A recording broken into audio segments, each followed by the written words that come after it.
We've spent $500,000 through our little tribal council trying to get at why this bill is, and nobody wants to tell us. Nobody wants to tell us a thing. Tonight, kill Bill C-53. That's the message from Ontario Chiefs on Métis self-government. This is my safe place while I'm homeless, while looking at the same time for a place of my own. A Montreal shelter gets a permanent home. There are more dogs that need rehoming than we have homes or even fosters to help keep up with the demand. And Iqaluit's overflowing Humane Society can reopen thanks to federal dollars.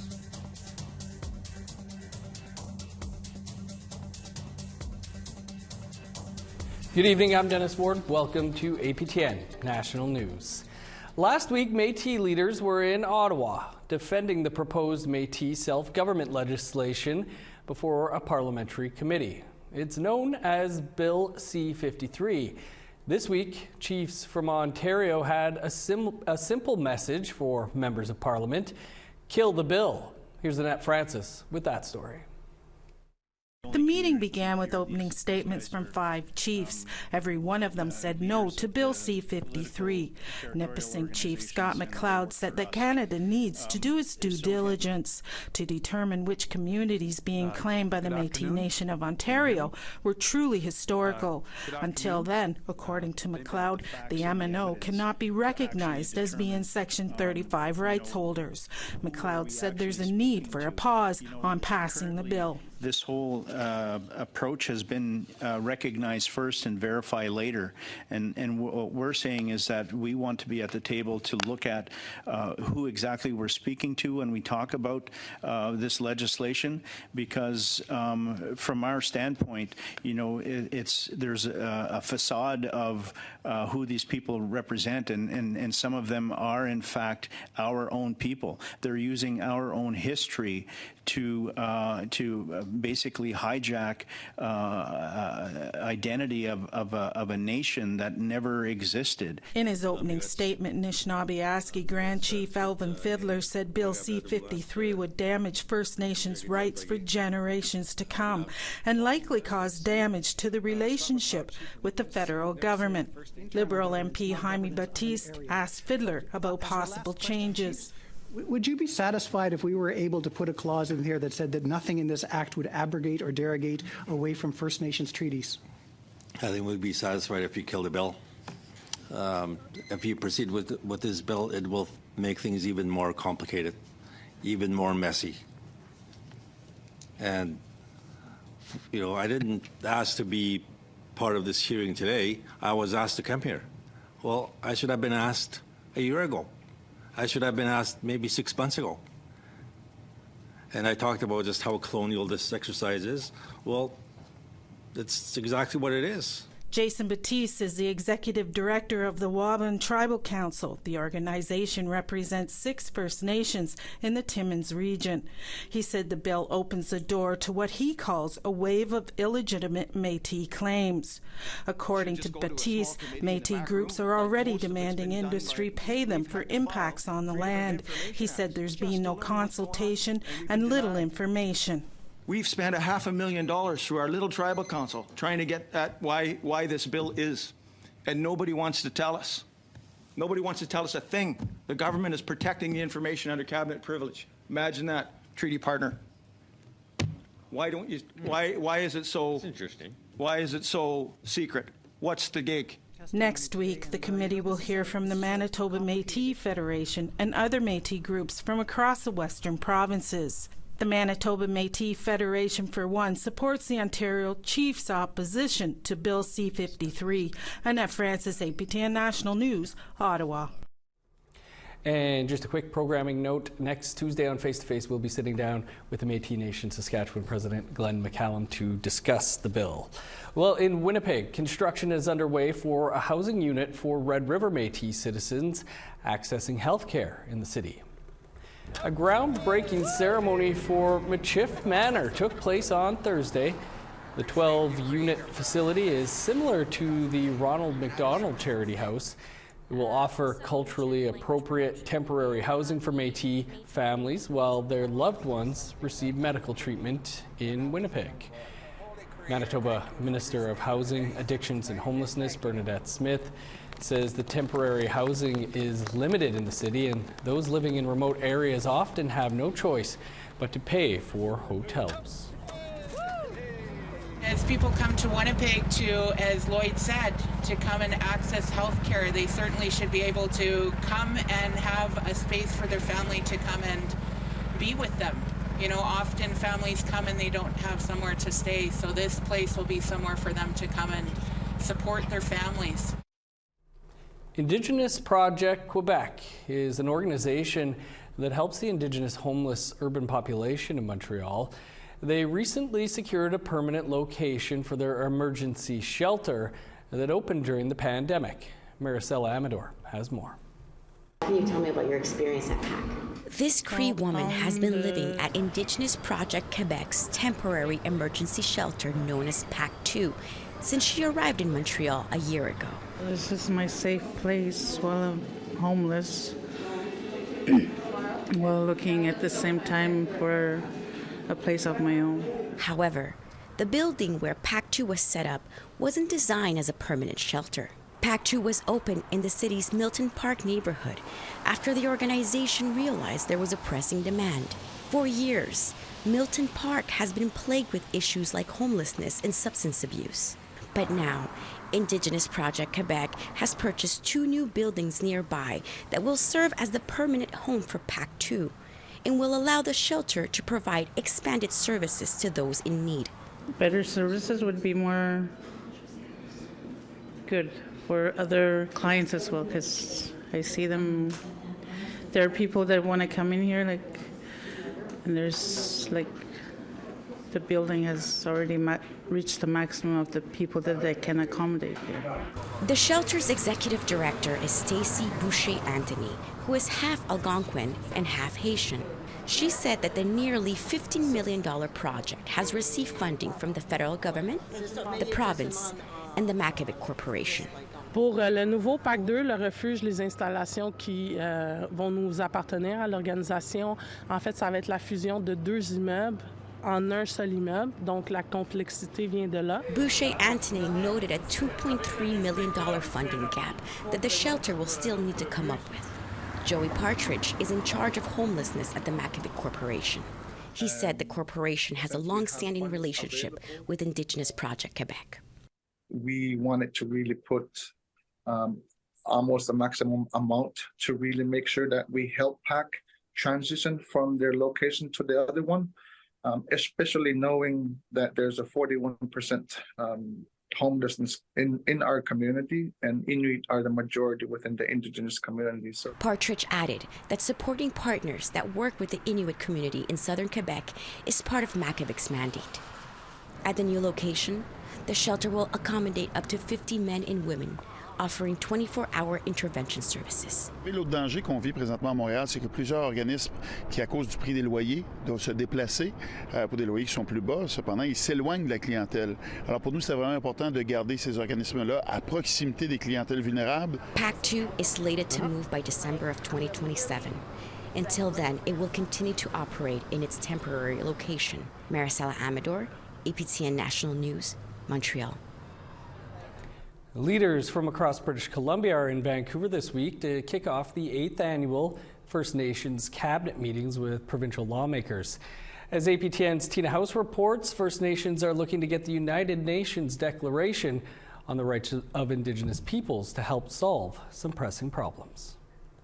Rights, respect, reconciliation is the theme for this year's gathering between First Nations leaders and the BC government. The goal here is to advance our government-to-government relationships with First Nations rights and title holders across the province. With over 900 meetings scheduled between First Nations and government officials over the next 2 days, there is a lot to talk about. Robert Phillips is with the First Nations Summit. He says it's finally time for action and not just talk. The history that we've had, you know, around the residential schools, around the history, and I think it's time that we get past this. And this is a very important time and place right now where we need to make sure that a time for transformative change. With never-before-seen changes in the climate over the last year, the ever-worsening opioid crisis, housing affordability and homelessness, Grand Chief Stuart Phillips says there is a lot at stake over the next few days. We have ways and means of tracking progress, and it's manifesting itself on the land with what you're watching on television, with a whole multitude of breakthrough agreements that will lift our communities out of poverty, address housing shortage, lend itself to the opioid crisis and homelessness. And that has only happened as a consequence of collaboration. BC AFN Regional Chief Terry Teegee says he is hopeful there will be significant changes as the province moves to implement the action plan for UNDRIP into nation-to-nation relations. Certainly we've had some measured and limited success on the implementation as we come to the four-year anniversary at the end of this month, and certainly I think there could be a lot further we can go with the declaration in terms of implementation. We do have an action plan of 89 commitments that was passed in April of last year, and certainly it's a good point in time to reflect on our successes, but also reflect on this relationship. We can move from the trauma of the past towards a relationship in the future that's not defined by that trauma. As Grand Chief Stuart Phillips said, that it's for the kids, for my kids, for kids across the province, that they have a different relationship. Tina House, APTN National News, Vancouver. Well, we're always looking to hear what you think about anything you've seen here or any story ideas you might have. Here's how to continue the conversation. If you have a story you want to share, send us an email to news@aptn.ca. And to read and watch our news stories, go to aptnnews.ca. You can find us online on your favorite social media sites, including TikTok, YouTube, LinkedIn, and X. Follow APTN News to join the conversation and see our latest stories. Our Truth and Politics panel will be talking about Buffy Sainte-Marie. That's coming up on the other side of this break. Stick around.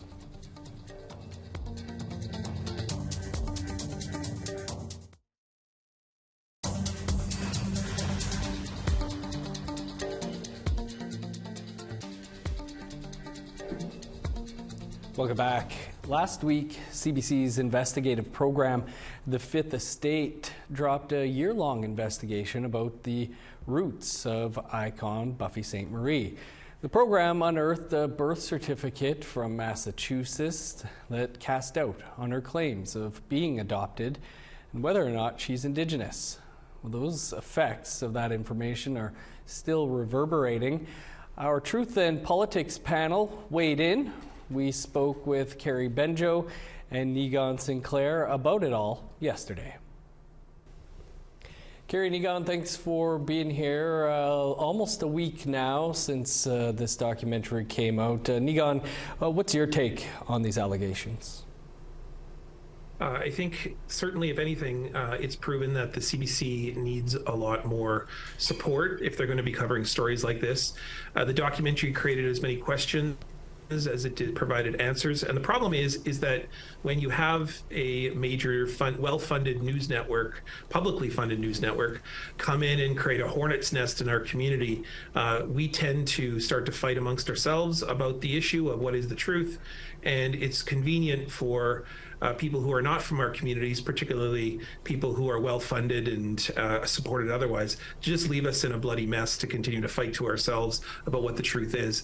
And so they certainly need a lot more Indigenous input and people standing beside them to help them with a story like this, to answer much more of the questions that they've produced. Carrie, the adoption of Buffy by Emil Pipot and Clara Star Blanket, can you speak to what the significance of that is?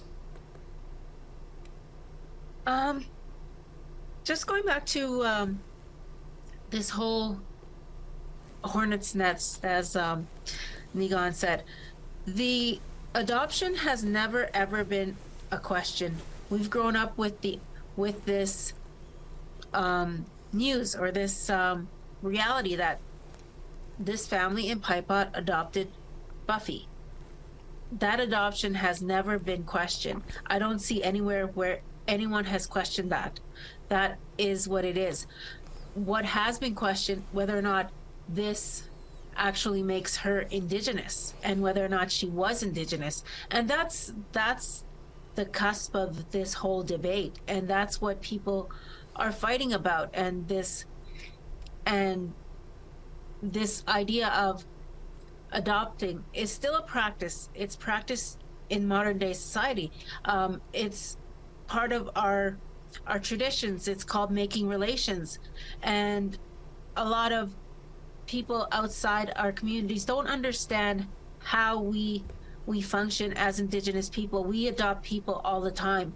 The difference is the people we adopt don't automatically become Indigenous. They can become allies and they can speak for us, but they should never take up that space that is ours. Those stories are ours. We should be allowed to speak on these issues. And when we have people coming in and saying, oh, I'm adopted, okay, this is my story too, that's when the trouble starts. And I think that's where we're all at right now. Nigan, both Carrie and yourself have mentioned the divisiveness of this all, the fighting online and stuff. Why do you think it is so divisive?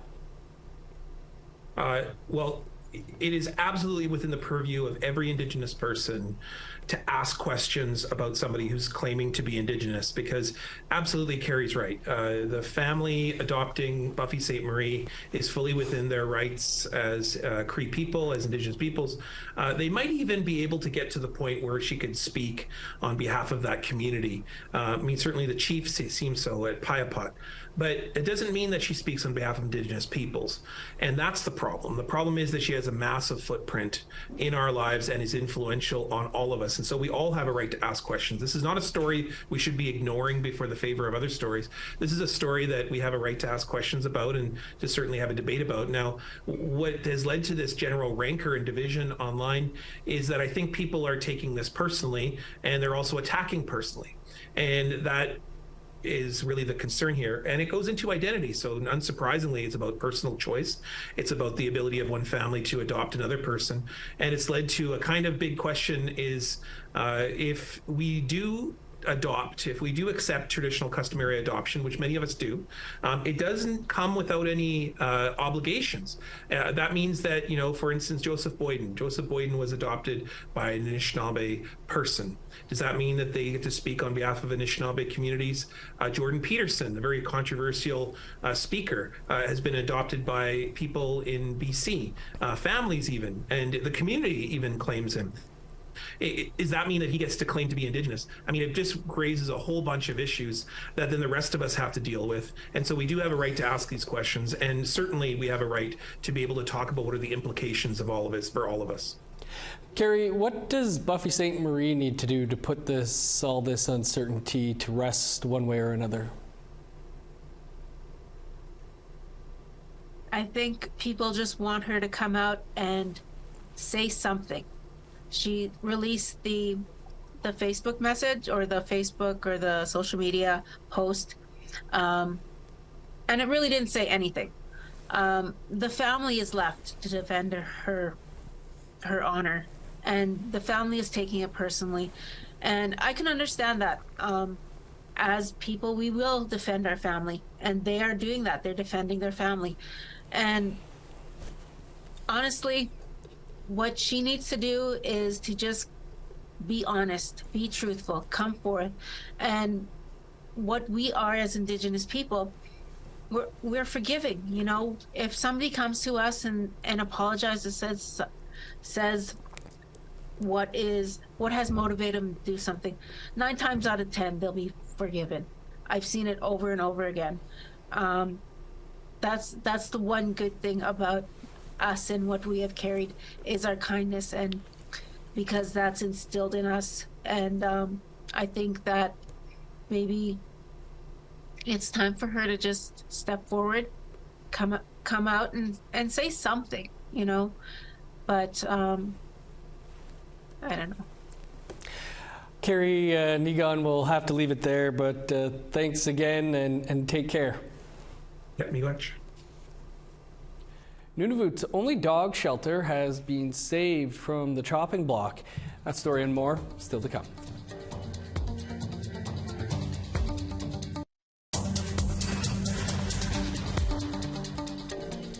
Welcome back. Time now for our photo of the day. And before we end our week, here's another look back at Halloween. Sandra Seidel sent in this great pumpkin carving. We hope everyone had a fun and safe Halloween. If you have a great picture you'd like to share, you can send it to share@aptn.ca.